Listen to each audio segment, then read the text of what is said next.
ज़हीन classes में आप सभी का स्वागत है। तो बच्चों, जिस प्रकार हम अपने जीवन में काम करके थक जाते हैं और थोड़ा आराम करते हैं या विराम लेते हैं, ठीक उसी प्रकार जब हम अपनी बातों को बोलते हैं तो थोड़ा रुक रुक कर बोलते हैं ताकि हमारी बात दूसरों को समझ में आ जाए। और जब अपनी बातों को लिखते हैं तो थोड़ा रुक रुक कर विराम देकर लिखते हैं। ऐसी अवस्था में जिन चिन्हों का प्रयोग किया जाता है उसे विराम चिन्ह कहते हैं। विराम का अर्थ है रुकना या ठहरना। आज मैं हिंदी व्याकरण में आपको 4 प्रकार के विराम चिन्हों के बारे में बताऊंगी। पूर्ण विराम, अल्प विराम, प्रश्न सूचक और विस्मय बोधक। पूर्ण विराम वह होते हैं जो किसी भी वाक्य के पूरे होने का या समाप्त होने का संकेत देते हैं। अल्प विराम वह है जो 2 शब्दों को अलग करते हैं या हम जहां थोड़ा विराम लेते हैं वहां अल्प विराम का प्रयोग किया जाता है। प्रश्न सूचक वाक्य वो होते हैं जहां वाक्य पूछा जाता है, जिस वाक्य में प्रश्न पूछा जाता है वह प्रश्न सूचक वाक्य होते हैं। और विस्मय बोधक वाक्य वो होते हैं जिसमें हम अपने भावों को, सुख या दुख, किसी भी भाव को प्रकट करते हैं, वो होते हैं विस्मय बोधक। तो विराम चिन्ह का अर्थ है रुकना या ठहरना। हिंदी व्याकरण में विराम चिन्ह का बहुत महत्व है। तो आइए देखते हैं। पूर्ण विराम, पूर्ण का मतलब होता है पूरा और विराम मीन्स रुकना, अर्थात देर तक रुकना।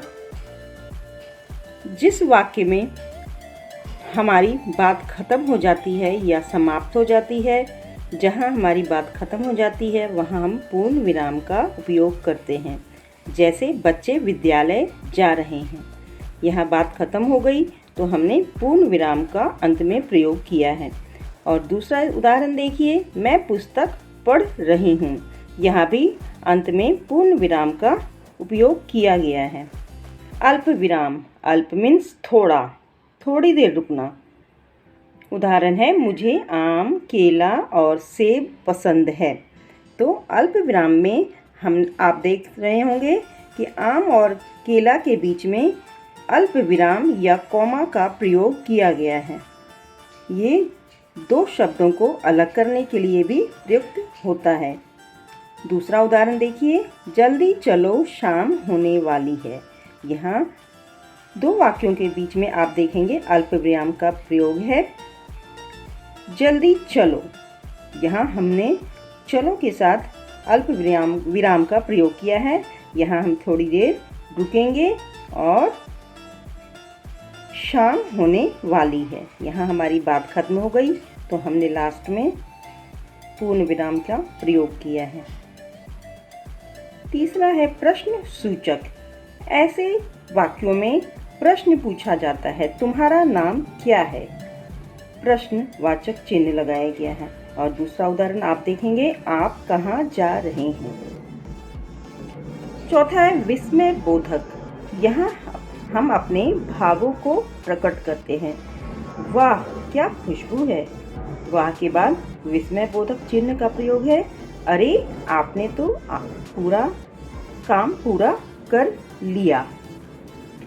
यहाँ अरे के बाद विस्मय बोधक का प्रयोग किया गया है।